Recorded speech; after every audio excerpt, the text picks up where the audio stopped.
This is Dhirendra Kumar and just for watching our YouTube channel English by DS. भाई आज ना English की time and tense की part 2 का सीरीज़ है। आज हम लोग बनाने वाले हैं पार्ट 2। ओके, तो चलिए पिछले वीडियोज़ में मैंने आपको 20 क्वेश्चन करवा रखा था। आज मूव करते हैं हम लोग 21st की ओर।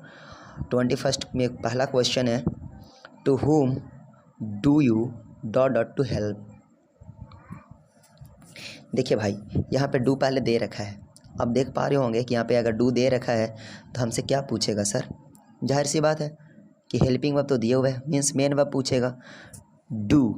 डू से पता चलता है कि V1 है, मतलब V1 ही खोजेगा, V5 क्यों खोजेगा भला। तो हमारा सही आंसर क्या होगा, वांट।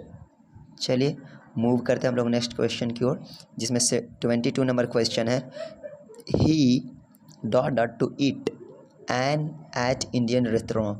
कहने का मतलब है कि he prefer, he preferring, he preferred या ही प्रीफर्स। देखिए, अगर वो ईट मतलब खाने की बात करता है तो प्रीफर किसे करता है मतलब जाहिर सी बात है कि हमेशा करता होगा। ऐसा तो नहीं कि सिर्फ आज करता है और कल नहीं करेगा।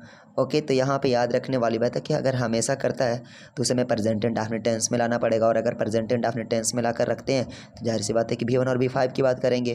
तो V1 और V5 तो सर ही के साथ में तो थर्ड पर्सन का सिंगुलर नंबर मतलब सिंगुलर हेल्पिंग वर्ब होना चाहिए। तो सिंगुलर हेल्पिंग वर्ब के पास में हमारा क्या आएगा, प्रीफर, ना कि प्रीफर्स, मतलब डी ऑप्शन सही जवाब। मूव करते हैं 23 नंबर क्वेश्चन की ओर। If you sing I dot कहता है इफ़ यू सिंग। देखिए, ये डिपेंडेंट क्लॉज है। यहाँ पे आप देख पा रहे होंगे कि ये आपका जो है डिपेंडेंट क्लॉज है। इफ़ यू सिंग ये अपने आप में एक डिपेंडेंट क्लॉज है। तो आपसे पूछ रहा है कि इंडिपेंडेंट क्लॉज कहाँ होना चाहिए। भाई डिपेंडेंट क्लॉज अगर प्रेजेंट इंडेफिनिट टेंस में है तो जाहिर सी बात है इंडिपेंडेंट क्लॉज को फ्यूचर इंडेफिनिट टेंस में होनी चाहिए। तो फ्यूचर इंडेफिनिट टेंस में खोजिए। डांस बिल्कुल नहीं, एम डांस बिल्कुल नहीं, विल डांस और will be dance. Will be dance तो होगा नहीं भाई, सबसे पहला बात कि विल बी डांस तो होगा नहीं।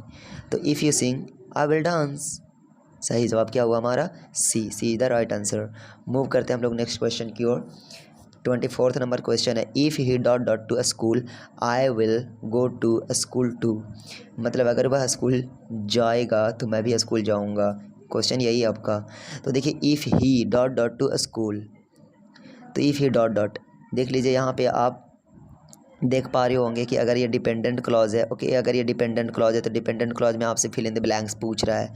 Okay, fill in the blanks पूछ रहा है तो जाहिर सी बात है सर कि अगर आपका independent clause future indefinite tense में है तो इसका डिपेंडेंट क्लॉज कहाँ होना पड़ेगा, मतलब प्रेजेंट इंडेफिनिट टेंस में। प्रेजेंट इंडेफिनिट टेंस में ही के साथ में क्या यूज़ करेंगे, तो ही के साथ में यूज़ किया जाएगा गोज़, ना कि गो। चलिए मूव करते हैं हम लोग नेक्स्ट क्वेश्चन की ओर।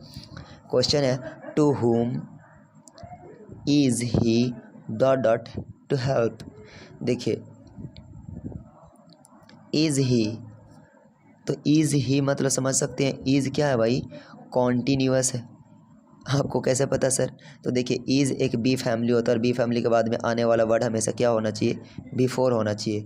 अगर B4 की बात करें तो B4 यहाँ पे चुन सकते हैं आप। क्या वॉन्ट्स B4 है, बिल्कुल नहीं, ये तो गलत हो गया भाई। अगर वॉन्ट्स B4 नहीं है तो ये तो बिल्कुल गलत हो गया। ओके, अगला बात करें सर, क्या वांट B4 है, तो ये भी नहीं है सर। क्या वांटेड है, तो ये भी नहीं। क्या वांटिंग है, बिल्कुल सर। तो is he wanting to help, सही जवाब क्या हुआ हमारा, D, means D is the right answer. ये हमारा हुआ राइट आंसर। मूव करते हैं हम लोग 26 नंबर क्वेश्चन की ओर। 26 नंबर क्वेश्चन है, does he dot home straightly from school. तो देखिए, डज ले रखा है, मतलब V1 और V5 को यहाँ पे चेंज कर रखा है। तो हमें क्या चाहिए भाई, हमें चाहिए इसके साथ में मेन वर्ब। अगर मेन वर्ब की बात करें सर तो आप देख पा रहे होंगे यहाँ पे थोड़ा आगे पीछे हो गया है, थोड़ा सा एडजस्ट करेंगे।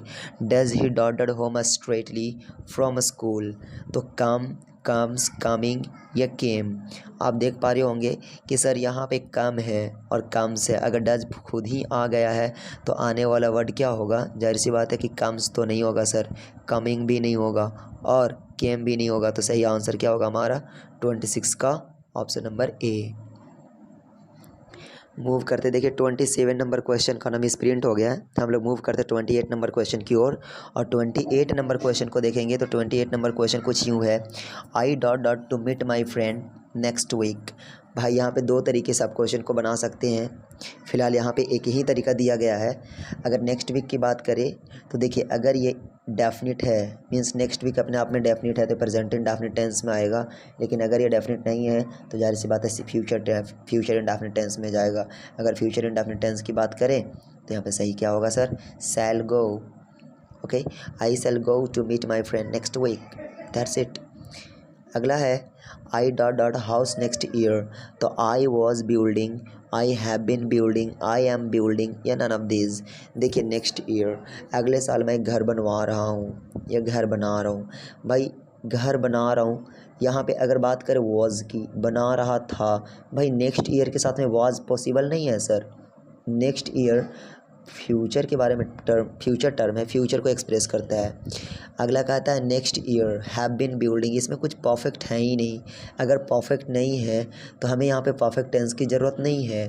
ओके, वॉज भी नहीं होगा और हैव भी नहीं होगा, बच्चा एम बिल्डिंग या नन ऑफ दीज। भाई नन ऑफ दीज में ना ऑप्शन बहुत कम चांसेस होते हैं, इस बात को याद रखिएगा। तो यहाँ पे आपके पास में सही ऑप्शन क्या होगा sir, I am building house next year. चलिए मूव करते हैं हम लोग नेक्स्ट क्वेश्चन की ओर। सही आंसर आपका सी हुआ। मूव करते हैं हम लोग 30 नंबर क्वेश्चन की ओर। He speak as one who dot dot everything.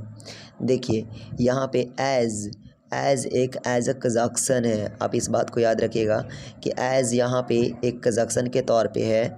अगर एज यहाँ पे एज अ कंजक्शन के तौर पे है तो समझ सकते हैं कि भाई अगर ये कंजक्शन है तो ये इसका क्या हुआ, ये इसका सब्जेक्ट हुआ, हु इसका सब्जेक्ट हुआ। He speaks as one who dot dot everything. तो देखिए अगर ये इसके बारे में बात कर रहा है, ऐसे बतियाता हो जैसे कि वो सब कुछ जानता हो, तो सब कुछ जानता हो मतलब प्रेजेंट इंडेफिनिट टेंस में रखना पड़ेगा। तो हु अपने आप में किसको रिप्रेजेंट कर रहा है, ही को रिप्रेजेंट कर रहा है। अगर ही को रिप्रेजेंट कर रहा है तो ही अपने आप में थर्ड पर्सन का सिंगुलर नंबर है। थर्ड पर्सन का सिंगुलर नंबर है तो थर्ड पर्सन के सिंगुलर नंबर के लिए नोज होना चाहिए, ना कि नो। अगर कोई ये कहता कि who knew everything, he knowing everything या नो एवरीथिंग, भाई गलत होगा। क्यों गलत होगा सर, आप समझ सकते हैं। देखिए कैसे, अगर he speaks as one who dot dot everything, वह ऐसे बोलता है जैसे कि वो सब कुछ जानता है। तो सब कुछ जानता है मतलब अभी भी जानता है, पिछले बार भी जानता होगा और आगे भी जानेगा। तो सही ऑप्शन हमारा C, means C is the right option. अगला है, मूव करते 31 नंबर क्वेश्चन की ओर। I dot dot from fever for 2 days। देखिए यहाँ पे फॉर 2 days अपने आप में एक परफेक्ट टाइम के बारे में रिप्रेजेंट कर रहा है। ओके, परफेक्ट टाइम के बारे में रिप्रेजेंट कर रहा है मतलब जाहिर सी बात है यहाँ पे हमें परफेक्ट टेंस चाहिए। ओके, और फीवर से वो पीड़ित है, फीवर से वो पीड़ित है तो जाहिर सी बात है सर कि अभी भी वो पीड़ित है, 2 दिन हो चुके हैं, अभी भी वो ठीक नहीं हुआ, मतलब कॉन्टिन्यू है उसका फीवर। तो देखिए एम सफरिंग, भाई ये कॉन्टिन्यू है ओनली, इसमें परफेक्ट कहाँ है सर। हैड सफर्ड नहीं है, मतलब हैड के साथ में देखिए V3 का यूज़ नहीं किया। वाज सफरिंग, ये पास्ट के बारे में थोड़ी ना बात कर रहा है, तो यहाँ पे present perfect continuous tense have been suffering सही ऑप्शन होगा। चलिए मूव करते हैं हम लोग नेक्स्ट क्वेश्चन की ओर, जिसमें है I dot dot up at 5 o'clock every day. देखिए एवरी डे की बात करता है तो यहाँ पे एक रूटीन की बात हो रही है। अगर रूटीन की बात करें तो रूटीन को एक्सप्रेस करने के लिए प्रेजेंट इंडेफिनिट टेंस का यूज़ किया जाता है। प्रेजेंट इंडेफिनिट टेंस V1 और V5 को कहते हैं। तो V1 और V5 एक गेट है और एक गेट्स है, ना तो आपका एम गेट होगा ना ही नन ऑफ दीज होगा, मतलब C और D तो ऐसे ही खत्म हो गए, बचे क्या A और B। A और B में आपको सही ऑप्शन क्या लग रहा है, तो आई के साथ में गेट आएगा ना कि gets. Gets is the wrong answer and get is the right answer, means A का ऑप्शन नंबर 32 नंबर क्वेश्चन का ऑप्शन नंबर ए। मूव करते 33 नंबर क्वेश्चन की ओर। When the fish is caught the net is dot dot aside. देखिए यहाँ पे आप question देख पा रहे होंगे